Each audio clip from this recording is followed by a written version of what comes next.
Welcome viewer, I am Murugan S. This video tutorial describes, can't type in the search bar on Windows 10.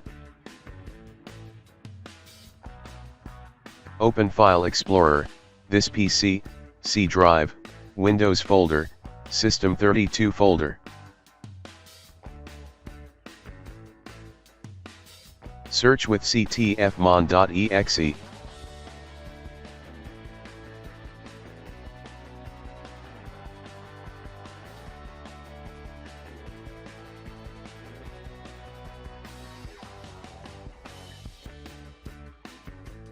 Right-click Ctfmon.exe, send to, click Desktop Create Shortcut.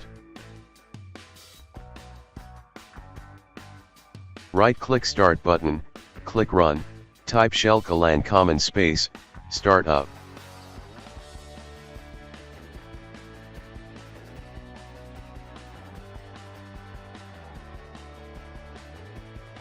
Copy shortcut and paste it into Startup folder.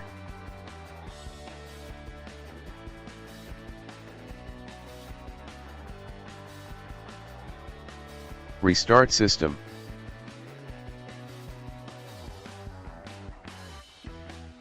I hope this video tutorial helps to you. Please like, share and don't forget to subscribe my channel. Thank you very much. See you next video.